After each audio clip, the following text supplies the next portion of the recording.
দেখা তো কর্তব্য। বিষয়টা হচ্ছে এত বড় একটা মহাযজ্ঞ, এখানে সাধু সন্ত সমাজ এবং সনাতন সংস্কৃতি প্রচারক সংস্থাগুলি তারা এত বড় একটা উদ্যোগ নিয়েছেন। ফাইনাল টাচটা সকলেরই দেওয়া উচিত, যারা নিজেকে সনাতন সংস্কৃতি সনাতন ধর্মের আস্থাশীল বলে আমরা মনে করি, দাবি করি, এবং মাথায় টিকা লাগিয়ে পুজো করে ঈশ্বর ভগবান আমাকে রক্ষা করো, আমাকে ভোটে জিতিয়ে দাও, আমাকে মহান ব্যক্তি বানিয়ে দাও, আমার বিপদ থেকে আমাকে বাঁচিয়ে দাও, এই যারা বলেন তাদের প্রত্যেকেরই এখানে উচিত, এখানে কোনো রাজনৈতিক কর্মসূচি নয়, তাদের এই মহান যজ্ঞে প্রত্যেকের আসা উচিত। যখন হাপন হয়, যজ্ঞ হয়, সেখানে সবাই যে ঘি দিতে পারেন তা নয়, যার যা মনের ইচ্ছা থাকে সেখানে এসে দেন, কেউ ফুলও দেন, কেউ বেলপাতাও দেন, নিজের মতো করে দেন।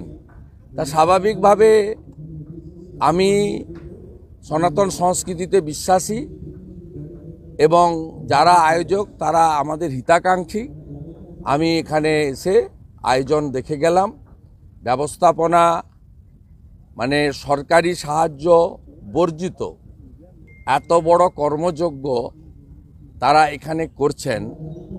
আমার বিশ্বাস স্বামীজির যে মহান মন্ত্র রয়েছে চরৈবতী চরৈবতী, সেই মন্ত্রে আগামী 24 তারিখ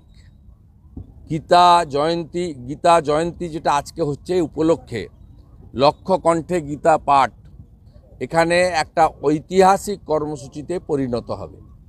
আমরা ইতিমধ্যে গীতা পাঠ করার জন্য আগ্রহী ব্যক্তিবর্গ, বিশেষ করে হিন্দু যারা, তাদের যা সংখ্যা পেয়েছি 1,30,000 গীতা প্রেমী উত্তরবঙ্গ ছেড়ে দিয়ে, উত্তরবঙ্গে আমরা অর্থের অভাবে ট্রেন দিতে পারিনি, উত্তরবঙ্গে 1,500 আমরা ধরেছি, তার বাইরেও 1,30,000 দক্ষিণবঙ্গ, কলকাতা এবং পার্শ্ববর্তী জেলা সেখান থেকে এসে পৌঁছাবেন। ইতিমধ্যে প্রায় 2-3 হাজার চলে এসেছেন কলকাতা। এই সংখ্যাটা ক্রমে ঘন্টায় ঘন্টায় বাড়বে এবং বহু মানুষ তারা মুখিয়ে আছেন।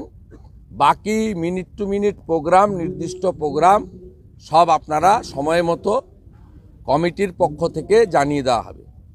এবং এই সমগ্র কর্মসূচির যিনি প্রধান আকর্ষণ বা পূজ্যপাত শঙ্করাচার্যজি, তিনি ইতিমধ্যে কলকাতাতে তিনি তার আগমন ঘটেছে, শুভাগমন ঘটেছে। এবং পুরীর দৈতাপতি মহারাজ, আমাদের ভারত সঙ্গের প্রধান মহারাজ দিলীপ মহারাজ সহ বেশ কিছু আমাদের শুভচিন্তক, আশীর্বাদক, সনাতন সংস্কৃতির প্রচারক, মার্গদর্শক, তারা আসার ব্যাপারে আমাদের কনফার্ম করেছেন। শঙ্করাচার্যজির শুভাগমন ইতিমধ্যে ঘটেছে।